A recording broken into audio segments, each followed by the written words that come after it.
10 années de travail, voilà ce que représente le Grand Larousse encyclopédique dont le 10e et dernier volume vient d'être présenté au ministre de l'Information.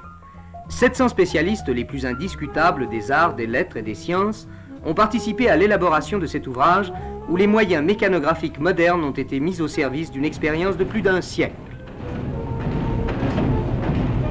Pour massif qu'il soit, 10 240 pages, sa consultation reste facile grâce à toute une série de renvois. 31 000 dessins et photos viennent compléter un texte de 165 000 articles. Les documents ont été choisis parmi des centaines de milliers. Chacun a fait l'objet d'une analyse minutieuse avant de recevoir le bon d'insertion. À lui seul, le Grand Larousse encyclopédique remplace toute une bibliothèque. La matière de ces 10 tomes, en effet, représente l'équivalent de 500 volumes. C'est la dernière chance offerte à l'homme du XXe siècle d'avoir des clartés de tout, y compris du ski. Ski, mot norvégien, planches sur lesquelles on glisse sur la neige, plus ou moins bien, ainsi que nous l'ont démontré à Megève, Sacha Distel, Jacques Charrier et les concurrents du Grand Prix international des artistes. Sur les pentes du Mont d'Arbois, toutes ces vedettes ont donc joué les périllas et les Bonlieu, rôle dangereux mais seulement pour la dignité.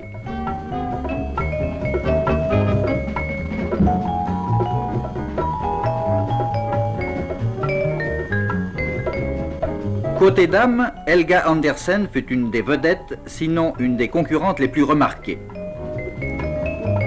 Mais le triomphe fut pour Annie Cordy, presque aussi à l'aise sur ses planches incertaines que sur celles plus solides du Châtelet ou de la Gaîté Lyrique.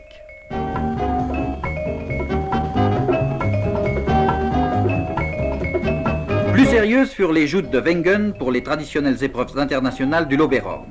Mis en déroute la veille dans la descente, ils n'étaient pas les seuls d'ailleurs, les Français avaient à cœur de se réhabiliter. Ils devaient le faire magnifiquement grâce à Killy, qui enlevait la seconde place du slalom spécial.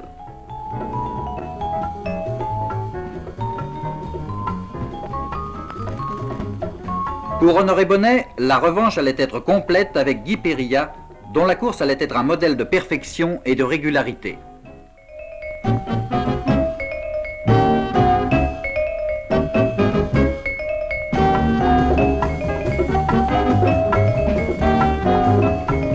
Périllat réalisait le meilleur temps et enlevait brillamment le slalom du Lauberhorn. 3 Français dans les 5 premiers, Killy, Périllat, Harpin, l'honneur était sauf. Autre sport, autre définition, rugby, sport typiquement britannique pratiqué par des équipes composées de 15 joueurs. Sport typiquement britannique, mais que les Français pratiquent avec une telle autorité qu'on finira par croire qu'il est né dans le Midi. À preuve, cet essai 4 minutes à peine après le début du match France-Écosse à Colomb. Remarquez bien que les Écossais n'ont tout de même pas oublié que le rugby est né en Grande-Bretagne. Cette attaque, c'est la réponse du berger à la bergère. C'est aussi le départ d'un grand match qu'aucune définition ne saurait traduire. Le ralenti vous en dira davantage que les mots.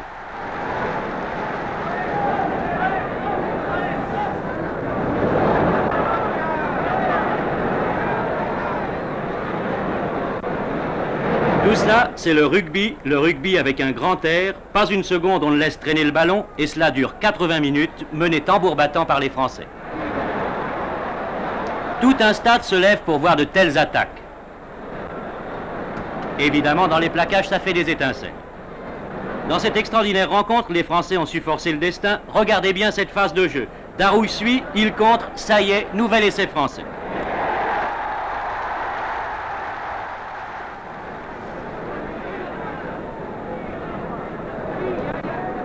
Mieux encore, le slalom de Piquet à travers la défense écossaise, voilà une définition claire du rugby. Tout aussi limpide est la réplique de l'équipe d'Écosse, un ballon qui vole de main en main au cours d'une descente de 75 mètres, entrecoupé de passes croisées, un modèle du genre.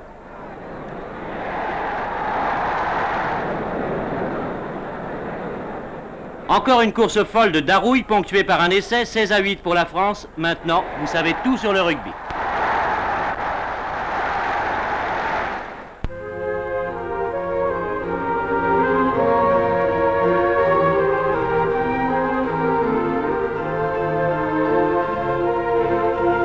Il y a 5 ans, la prééminence de la culture dans la vie de la nation était consacrée par la création d'un ministère. Le 18 novembre 1964, sous l'impulsion d'André Malraux, la France reconnaissait enfin aux artistes l'égalité dans les droits sociaux. Il reste que, dans quelques jours, grâce à vous, un certain nombre d'hommes qui ne savaient pas comment leur femme pourrait accoucher, comme si c'était une sorte de culpabilité d'être peintre, sauront désormais qu'ils ont les droits courants des Français. Des ateliers nouveaux, pleins de lumière, se substituent aux locaux insalubres et insuffisants qu'a connus un Modigliani.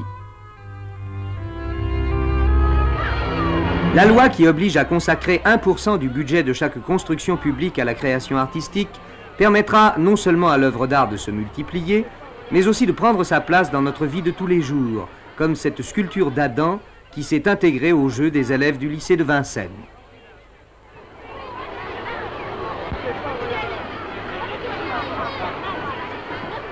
De grands musées se transforment.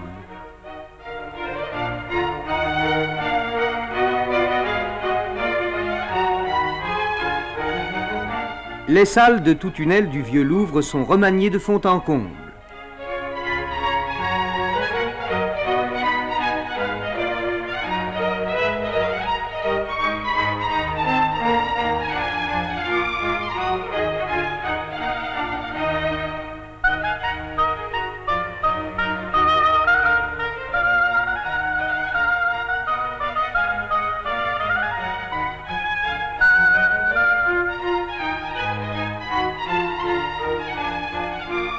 D'importantes donations récentes ainsi que tous les trésors qui s'entassaient dans les réserves pourront enfin être offerts au public.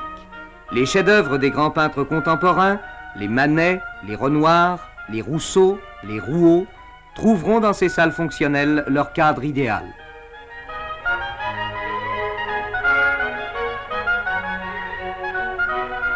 Dans un monde où les contacts, les rencontres s'imposent, l'art ne peut se passer d'échanges.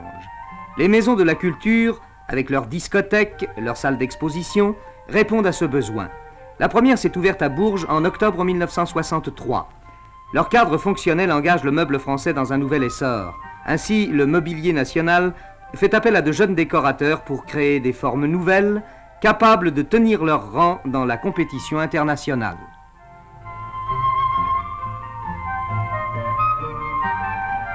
Comme elle l'a fait avec Harpe, la manufacture des Gobelins s'adresse aux grands maîtres contemporains, Le Corbusier, Masson, Adam, Villon, pour créer ces tapisseries.